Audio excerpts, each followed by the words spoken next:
Engkau menjual umatmu dengan cuma-cuma dan tidak mengambil keuntungan apa-apa dari penjualan itu. Engkau membuat kami menjadi celah bagi tetangga-tetangga kami, menjadi olok-olok dan cemooh bagi orang-orang sekeliling kami. Engkau membuat kami menjadi sindiran di antara bangsa-bangsa, menyebabkan suku-suku bangsa menggeleng-geleng kepala.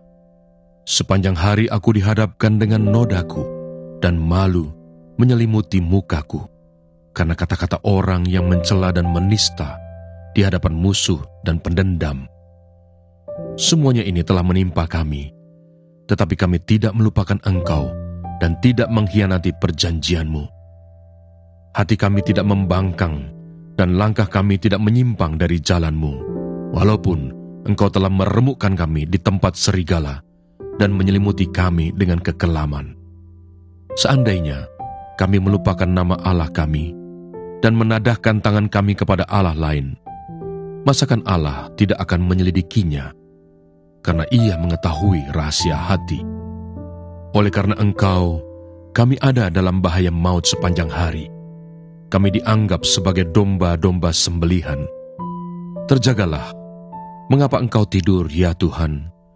Bangunlah, janganlah membuang kami terus-menerus. Mengapa Engkau menyembunyikan wajah-Mu dan melupakan penindasan dan impitan terhadap kami? Sebab jiwa kami tertanam dalam debu, tubuh kami terhampar di tanah. Mendengar itu berkatalah seorang dari tamu-tamu itu kepada Yesus, "Berbahagialah orang yang akan dijamu dalam kerajaan Allah." Tetapi Yesus berkata kepadanya, "Ada seorang mengadakan perjamuan besar, dan ia mengundang banyak orang.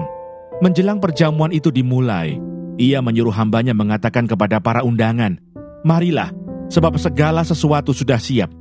Tetapi mereka bersama-sama meminta maaf. Yang pertama berkata kepadanya, 'Aku telah membeli ladang dan aku harus pergi melihatnya. Aku minta dimaafkan.' Yang lain berkata, 'Aku telah membeli 5 pasang lembu kebiri dan aku harus pergi mencobanya. Aku minta dimaafkan.' Yang lain lagi berkata, 'Aku baru kawin dan karena itu aku tidak dapat datang.' Maka kembalilah hamba itu dan menyampaikan semuanya itu kepada tuannya. Lalu murkalah tuan rumah itu dan berkata kepada hambanya, 'Pergilah dengan segera ke segala jalan dan lorong kota, dan bawalah kemari orang-orang miskin, dan orang-orang cacat, dan orang-orang buta, dan orang-orang lumpuh.' Kemudian hamba itu melaporkan, 'Tuan, apa yang Tuan perintahkan itu sudah dilaksanakan. Tetapi sekalipun demikian masih ada tempat.' Lalu kata tuan itu kepada hambanya, 'Pergilah ke semua jalan dan lintasan, dan paksalah orang-orang yang ada di situ masuk, karena rumahku harus penuh. Sebab aku berkata kepadamu, tidak ada seorang pun dari orang-orang yang telah diundang itu akan menikmati jamuanku.'" Segala sesuatu harus dilepaskan untuk mengikut Yesus. Pada suatu kali banyak orang berduyun-duyun mengikuti Yesus dalam perjalanannya. Sambil berpaling ia berkata kepada mereka, "Jikalau seorang datang kepadaku dan ia tidak membenci bapaknya, ibunya, istrinya, anak-anaknya, saudara-saudaranya laki-laki atau perempuan, bahkan nyawanya sendiri, ia tidak dapat menjadi muridku. Barang siapa tidak memikul salibnya dan mengikut aku, ia tidak dapat menjadi muridku. Sebab siapakah di antara kamu yang kalau mau mendirikan sebuah menara, tidak duduk dahulu membuat anggaran biayanya, kalau cukup uangnya untuk menyelesaikan pekerjaan itu, supaya jikalau ia sudah meletakkan dasarnya dan tidak dapat menyelesaikannya, jangan-jangan semua orang yang melihatnya mengejek dia sambil berkata, 'Orang itu mulai mendirikan, tetapi ia tidak sanggup menyelesaikannya.' Atau raja manakah yang kalau mau pergi berperang melawan raja lain, tidak duduk dahulu untuk mempertimbangkan, apakah dengan 10.000 orang ia sanggup menghadapi lawan yang mendatanginya dengan 20.000 orang? Jikalau tidak, ia akan mengirim utusan selama musuh itu masih jauh untuk menanyakan syarat-syarat perdamaian. Demikian pula lah tiap-tiap orang di antara kamu yang tidak melepaskan dirinya dari segala miliknya tidak dapat menjadi muridku. Garam memang baik, tetapi jika garam juga menjadi tawar, dengan apakah ia diasinkan? Tidak ada lagi gunanya baik untuk ladang maupun untuk pupuk, dan orang membuangnya saja. Siapa mempunyai telinga untuk mendengar, hendaklah ia mendengar." Janganlah engkau menanam sesuatu pohon sebagai tiang berhala di samping mezbah Tuhan Allahmu, mezbah yang akan kau buat bagimu. Janganlah juga kau dirikan bagimu tugu berhala yang dibenci oleh Tuhan Allahmu.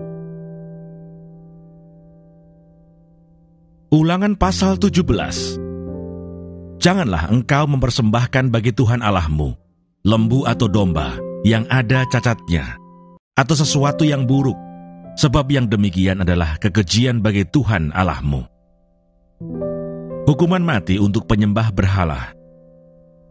Apabila di tengah-tengahmu, di salah satu tempatmu yang diberikan kepadamu oleh Tuhan Allahmu, ada terdapat seorang laki-laki atau perempuan yang melakukan apa yang jahat di mata Tuhan Allahmu, dengan melangkahi perjanjiannya, dan yang pergi beribadah kepada Allah lain, dan sujud menyembah kepadanya, atau kepada matahari atau bulan, atau segenap tentara langit, hal yang telah kularang itu. Dan apabila hal itu diberitahukan atau terdengar kepadamu, maka engkau harus memeriksanya baik-baik. Jikalau ternyata benar dan sudah pasti bahwa kekejian itu dilakukan di antara orang Israel, maka engkau harus membawa laki-laki atau perempuan yang telah melakukan perbuatan jahat itu keluar pintu gerbang. Kemudian laki-laki atau perempuan itu harus kau lempari dengan batu sampai mati. Atas keterangan 2 atau 3 orang saksi, haruslah mati dibunuh orang yang dihukum mati.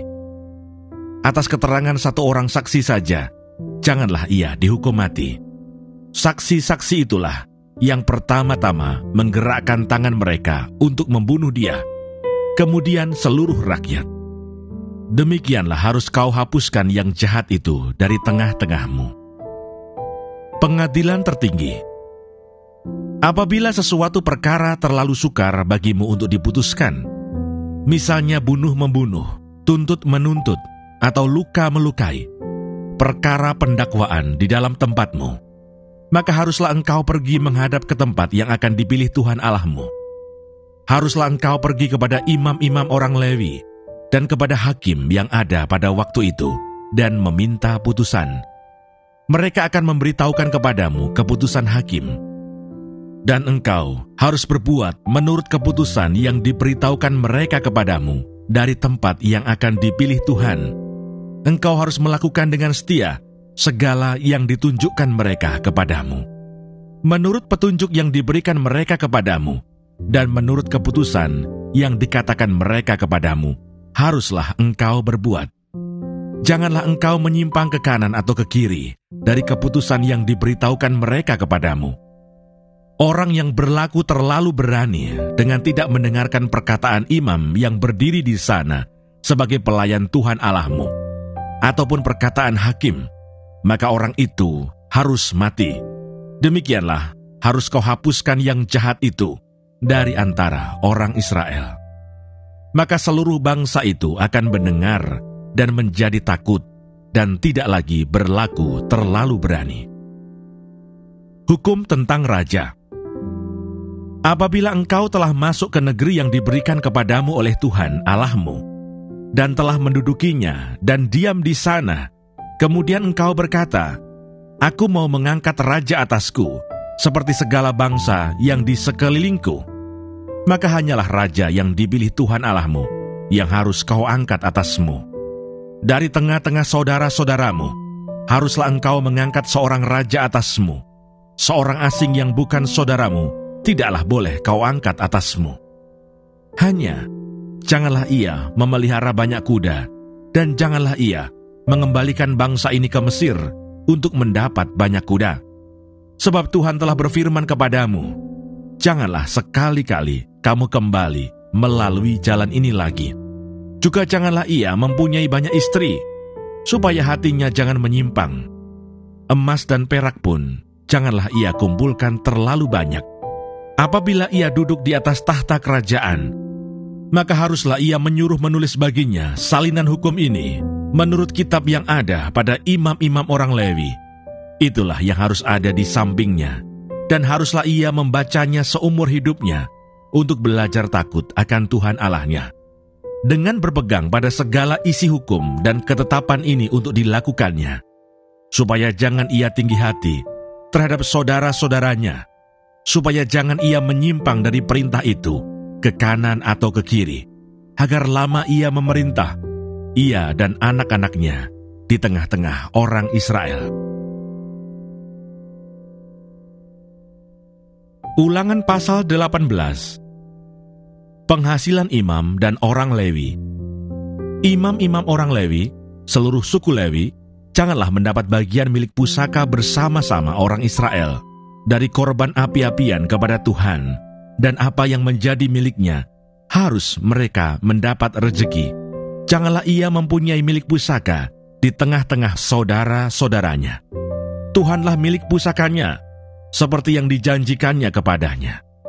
Inilah hak imam terhadap kaum awam, terhadap mereka yang mempersembahkan korban sembelihan, baik lembu maupun domba. Kepada imam haruslah diberikan paha depan, kedua rahang, dan perut besar. Hasil pertama dari gandummu, dari anggurmu dan minyakmu, dan bulu guntingan pertama dari dombamu, haruslah kau berikan kepadanya. Sebab dialah yang dipilih oleh Tuhan Allahmu dari segala sukumu, supaya ia senantiasa melayani Tuhan dan menyelenggarakan kebaktian demi namanya, ia dan anak-anaknya.